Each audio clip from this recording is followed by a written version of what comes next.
Hi, this is John with Good Burgers. I'm here to do a brand new 2025 movie review. And the movie is Bring Her Back.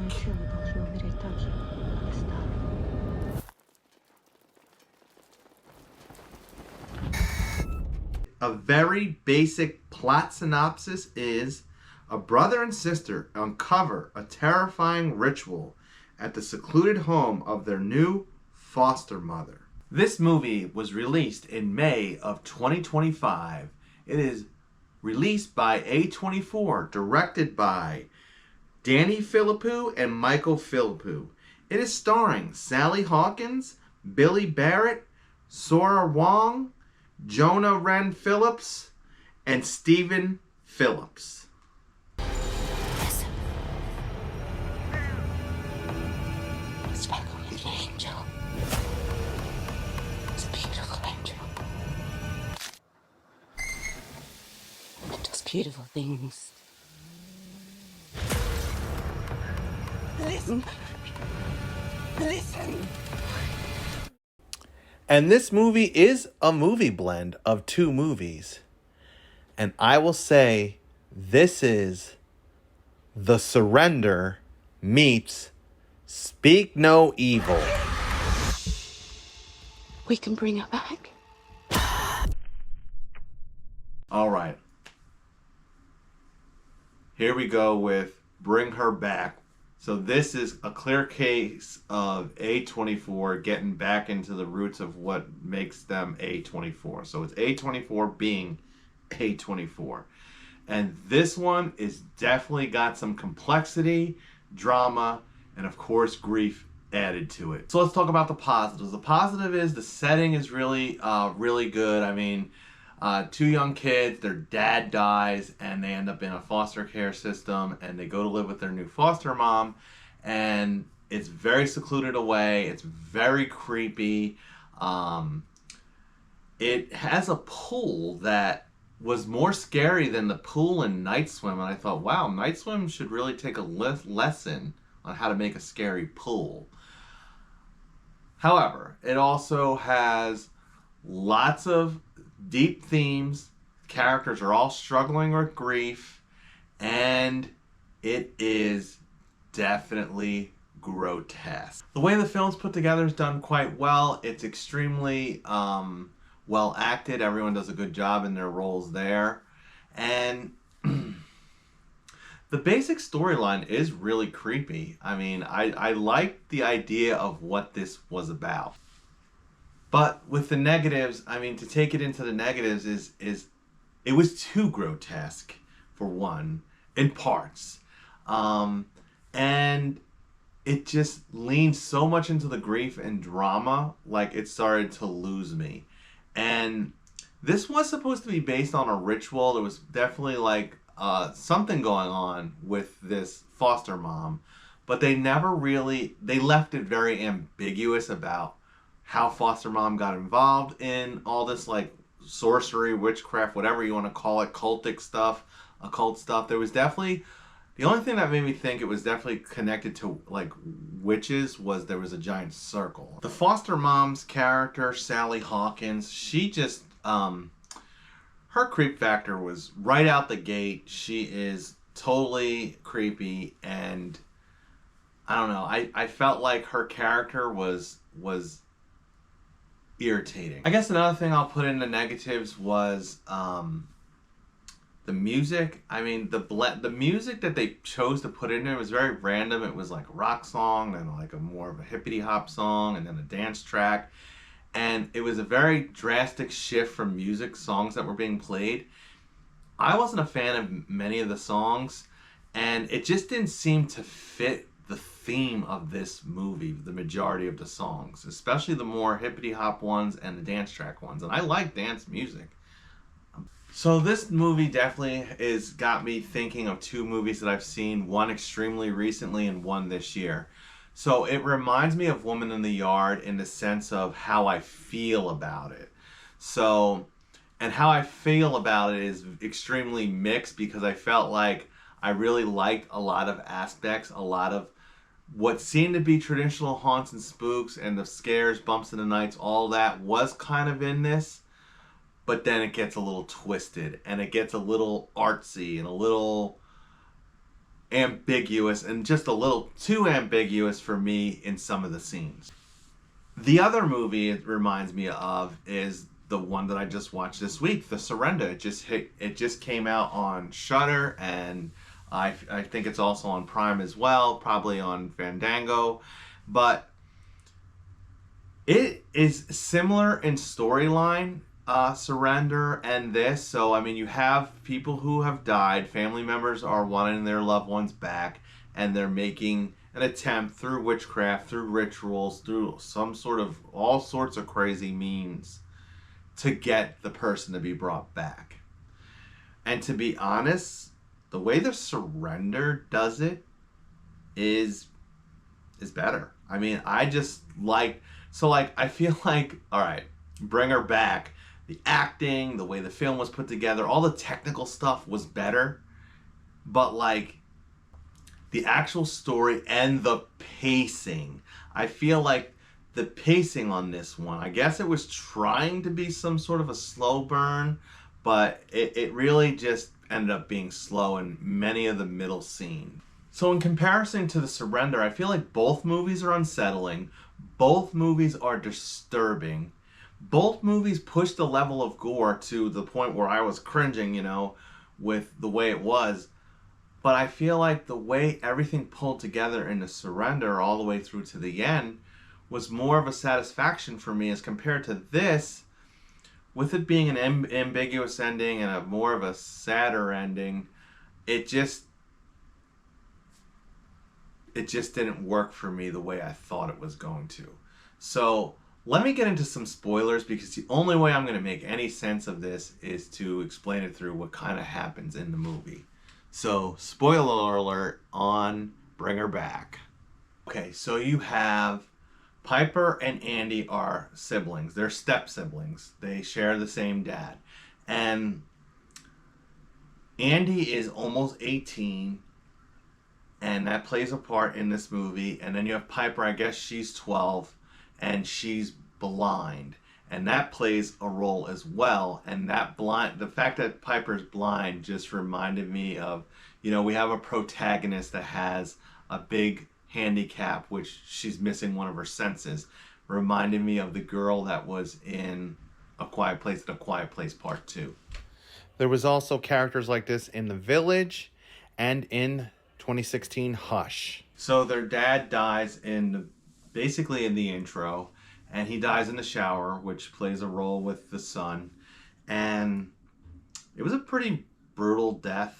And then they discover his body as well. So these kids are pretty traumatized, and then they go straight into foster care. And I don't know how accurate they were trying to be about kids in foster care, but I'm a foster parent, and I have fostered a few kids and adopted some of them as well. So like, I'm very well aware of how the system, at least in the US, works. Now, I feel like this film took place in Australia. I felt like there was accents and everything, but like none of the main stars seemed to have accents.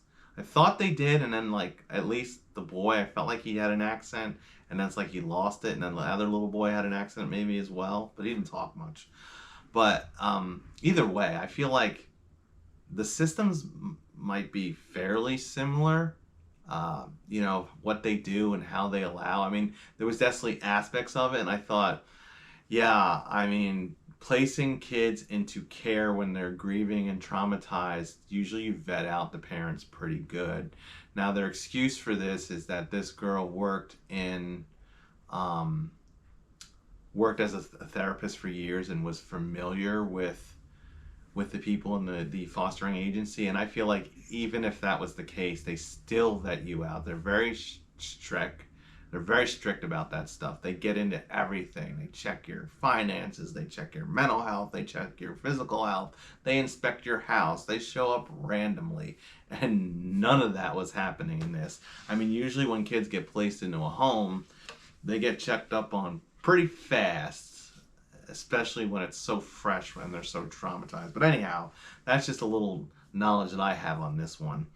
But none of that was going on, and they get dropped off. They didn't even get dropped off. They didn't even do meetings, which this was also very weird. No pre visits. I guess there was no time because the parent was dead. This was more, normally it's like an emergency placement until they find a permanent placement, and it seemed like they were just placed here and that wasn't discussed like that it was either. So they get placed in this home with Laura, and Laura had made it clear that she only wanted the girl and she didn't really want the guy, and they were going to do something for him because he was almost 18, so he would age out so fast. But the kids didn't want to separate. So they end up staying together. They against, I guess, Laura's better judgment, Andy gets let into the house.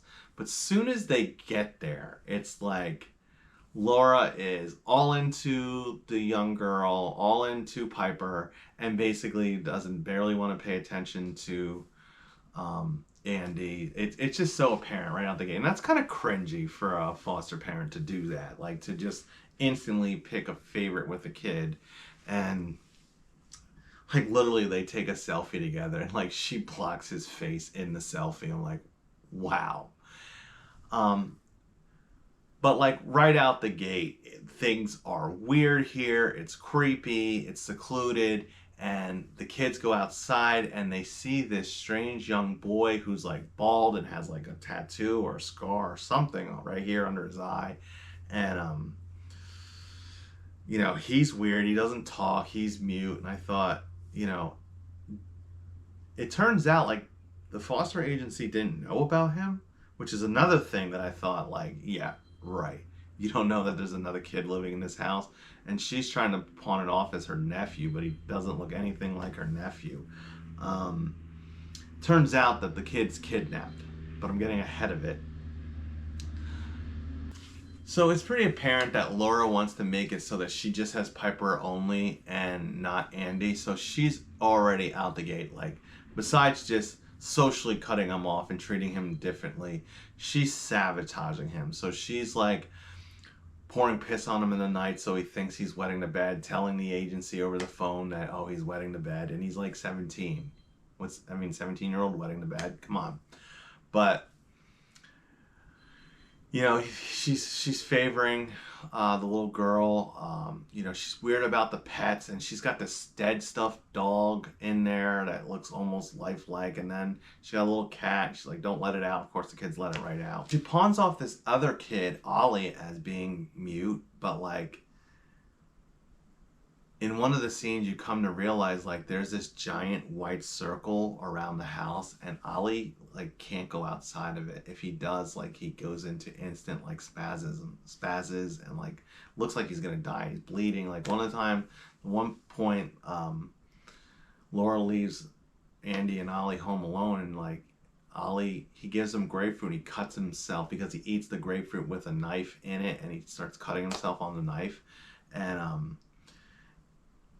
And this is where it's getting grotesque. Like, that was getting a little grotesque. This kid had all messed up teeth as well. But, like, this Andy thinks, oh, I need to help him. Let me get him to the hospital. He drags him outside the circle. And as soon as he gets out the circle, he goes into convulsions. But then Laura shows up, drags him back in, and then, yells at him, like, what are you doing? Why is he out here? Blah, blah, blah. Creates all this distress in the house. And it's getting nuts. And it's getting more nuts and more nuts as it keeps going on in this movie. So I know that Laura is making all the traditional foster parent mistakes with this kid. She's going through his phone. She's invading his privacy. She's trying to tell him what to do real quick, not giving the kid space to get used to his surroundings and used to where he's at. Telling daughter, oh, you can call me mom. I mean, they've been there, what, a few days? Like, no. But Laura's kind of nuts because it turns out Laura lost her daughter. Her daughter's dead. So now I started thinking that Oliver was Laura and she was trying to bring him back through him. But she is trying to bring him back through him. But like her basic goal is, I'm going to use Oliver to bring my daughter back, but put her soul into Piper. So take the soul out of the dead body and put it into the live body. So that's the basic premise of what's going on in this movie. And I mean, that's different. It's original. I mean, to me, it seems a little unrealistic, but you know, it is what it is there. And she's, as the movie progressed, she starts to get very close to succeeding with this. But of course, the kids are fighting it back. So Andy's fighting the whole situation. So Laura starts sabotaging him anymore. She like bruises Piper in the face and then tries to pawn it off on him. And that's when Andy goes and brings back a caseworker. Finally, a caseworker at the house. And the caseworker's a little hesitant because the caseworker's had a relationship with Laura. But she goes and she starts to investigate everything. She's almost in the clear. And Laura starts bleeding. And then Laura realizes that with everything that was going on, that she's going to get caught. So she instantly, like, just from a little blood and this girl questioning it, like, she instantly snaps and changes and goes to range. And then she goes all basically like Jack Nicholson in The Shining on everybody. She just tries to kill the caseworker, she does. She kills the caseworker. She runs her over with a car. She drowns Andy in a puddle. I mean, it's crazy. And I felt like the ending, so for me, the climax was very like anticlimactic in some way because it took a while to get there and then it happens really fast. Like, boom, caseworker shows up, she kills him. She tries to get Piper to take in the soul of her daughter. She fails because Piper fights back enough and gets away, and even the little boy Connor gets away. And the police end up showing up because I guess someone had called the police before it all went south. So it was definitely a downer ending for me. I mean, the brother died. I thought he was going to live. I mean, he fought to keep his sister alive. And then, you know, the whole thing with Connor was weird and creepy. I mean, he was definitely, like, scary. And, like, the makeup on him was really good. I mean, he really looked like... They never get into what type of the occult or what spell this is, but, like, literally this kid looked like some sort of demonic demon throughout most of the movie. And then once he gets out the circle, I guess he kind of comes back to normal once he gets over his initial fit. So, I mean, that's it. The end. So let's get into business on this one. So I'm going to go back to my initial discussion, was how I felt about Woman in the Yard. And it was a very mixed feeling because there was so much that I really loved, so much I really appreciated about this movie. But then there was parts I just didn't like. And at the end of the day, this one just comes off as artsy and weird. It was grotesque. It was unsettling and disturbing, but I was never really scared. Like, it was never like it was spooky, but more of a creepy and less of a spooky.